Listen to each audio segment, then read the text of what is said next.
Xenoblade Chronicles 2 is finally out. The last game in an incredible year for Nintendo, and the Switch is finally available for all of us to enjoy. As such, we decided to count down our top 10 Nintendo Switch games so far after its first 9 months on the market. Sorry, Ukulele, but you're a little too late for our list. But without further ado, make sure to like and subscribe, as these are our top 10 Nintendo Switch games of 2017. One of the greatest surprises during the Nintendo Switch presentation in January was the fact that the Switch Joy-Cons were the most advanced motion controllers that Nintendo had ever constructed. The hopes were high, but after the title meant to demonstrate this feature ended up as nothing more than a way too expensive tech demo. Another game fulfilled the motion-controlled premise with a competitive, but at the same time innovative, boxing experience. ARMS being one of Nintendo's debut IP this year is the result of master Kosuke Yabuki's work to create a title that would cater to a more competitive scene, and boy did he deliver outside of a little lackluster roster at launch. Since ARMS has a wide variety of fighting combinations, a well-functioning split-screen mode for 10 stools in local multiplayer, and a stable, full-screen online multiplayer experience. The only letdown is the single player, which is a short tourney for the champion belt without any voiced announcer and some minigames. Regardless of these shortcomings, ARMS is a game that is alive and continuously updated by Nintendo with new characters and stages, and a worthy entry on this top 10 list. Everyone loves Shovel Knight. If you don't, you probably have no soul. Shovel Knight combines the best of 8-bit and 16-bit classics like Castlevania, DuckTales, and Super Mario Bros. 3 into an experience that is just too good for words.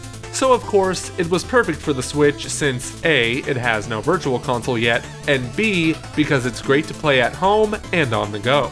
I played it on 3DS the first time, and that small screen just didn't do it for me. Treasure Trove was the version released on the Switch, and it came with all the expansions like Plague of Shadows and Spectre of Torment. You're basically getting 3 campaigns for the price of 1, along with an additional expansion for King Knight on the way. If there is one place to play the nostalgically original Shovel Knight, it is on the Nintendo Switch. Sonic had a rough ride on the Wii U after regaining confidence with the amazing Sonic colors for the Wii. Without need to exaggerate, Sonic Lost Worlds was a disappointment, and Sonic Boom Rise of Lyric was a complete travesty. Luckily, Sonic Mania on Nintendo Switch is the definitive version of the resurrected Blue Hedgehog. Since as the only portable and cartridge-based versions of Christian Whitehead's, Pagoda Games, and Headcanon's Instant Classic, Nintendo players could dive into the best Sonic experience in over 20 years, with a solid blend of new and remixed classic zones, a simple, non-convoluted story, the same great level design, physics, bosses, and most importantly, speed, as found in the Sega Genesis system sellers. The game has deserved its spot as the best-rated Sonic game since the Genesis generation, and brought Sonic back to former heights for at least a few months. Then Sonic Forces happened. If you know me, you know that Doom was my absolute favorite game of 2016, so what way to make it better than by porting it to the Nintendo Switch? Sure, it's only 720p and runs at about 30 frames per second, but you'll be too busy ripping and tearing demons on planet Mars to even worry about that. Studio Panic Button was responsible for the Switch port of id Software's 2016 hit, and to say they did an okay job would be selling them short. This is no botched port like we Nintendo fans are all too used to from third parties. This includes everything that's on the PS4, Xbox One, and PC versions of the game, with the exception of Snap Map, which, to be honest, isn't that huge of a loss. Players can engross themselves in a lengthy 13-hour single-player campaign, or have an endless amount of fun with the multiplayer modes. Keep in mind, all of this is on a portable system. Yes, it's technically the worst looking and worst performing port of Doom, but let's see you try to play the PS4 version on the toilet. Checkmate, atheists.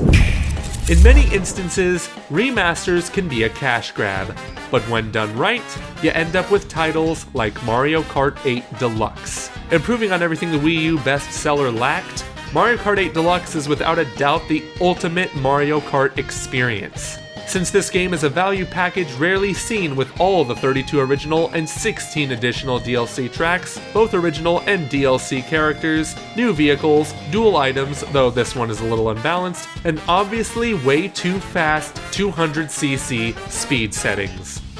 But most importantly, Mario Kart 8 Deluxe brought a proper battle mode that replaced the lackluster excuse found in the Wii U original, and thus added a whole new layer to the game with 8 new and returning battle stages and 5 battle modes. Nearly all of these are top notch and best of all, playable online. Needless to say, if this was the remaster of an already existing Wii U game, it would definitely be higher on this list. A sequel to Splatoon was a given following the success of the original, but with Splatoon 2, Nintendo outdid themselves, delivering a completely new experience from day one. Since, unlike Splatoon, Splatoon 2 at launch was a complete experience with a refined single-player, more modes, stages and weapons in multiplayer, plus much more customizable inklings when it came to hairstyles, clothing, and skill sets. Just like the original, Splatoon 2 has post-launch hosted regular Splatfests that have been enlarged with additional updates and free DLC stages and weapons. Even so, and more than Mario Kart 8 Deluxe, Splatoon 2 introduced a brand new online and local multiplayer mode called Salmon Run, with 7 different events. With all of this and the fact that it is a brand new game, Splatoon 2 narrowly edged out Mario Kart 8 Deluxe for the 5th spot on this list. When the president of Ubisoft, Yves Guillemot, entered the stage at E3 revealing Mario plus Rabbids Kingdom Battle, no one was surprised as the game had been leaked with box cover, characters and even weapons long prior to the event. As such, the Mario and Rabbids game should have been a disaster. Instead, when Shigeru Miyamoto showed up on that same stage posing with an in-game gun and bringing tears of joy to an emotional game director, we knew that the Nintendo Ubisoft collab would be a success, and it definitely was, with ground-solid XCOM strategy like turn-based gameplay, gun-wielding princesses, a soundtrack by legendary composer Grant Kirkhope, and truly memorable boss fights, where one was an entire spectacle to behold. Mario Rabbids Kingdom Battle was by no doubt the greatest surprise on the Switch in 2017, and we can't wait to see whether this collab will turn into a long-running franchise between Nintendo and Ubisoft.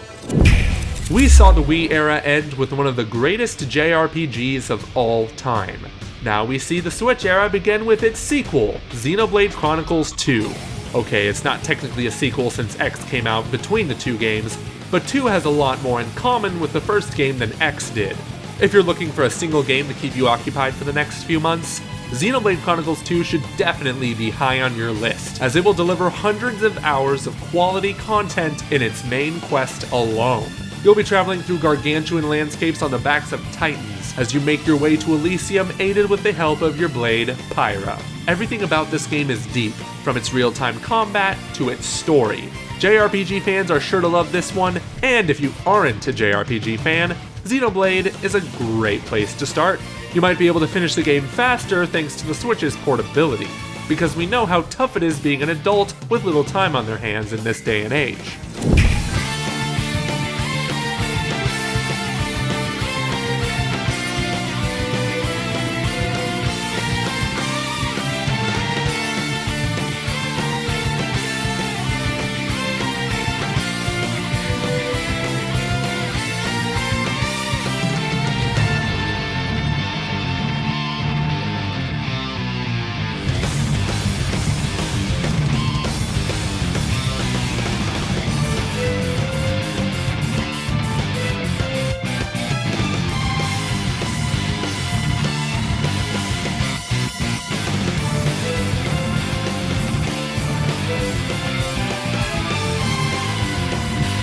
Before we go over to the last two, we want to thank all our great patrons, and in particular, Patreon royal producers Transcendent Sacred Courage and Kenyatta Ali.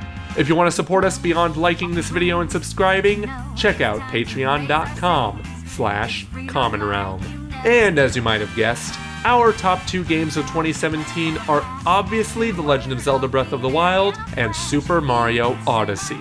The only problem is that we still haven't decided the order of these two masterpieces, and as such, Breath of the Wild and Super Mario Odyssey will go up against each other in our Game of the Year Game vs. Game special prior to our Game Awards live stream next week. So make sure to check out that battle and our review/comparison of Xenoblade Chronicles 2 versus Xenoblade Chronicles. We'll see you there. I'll be your one.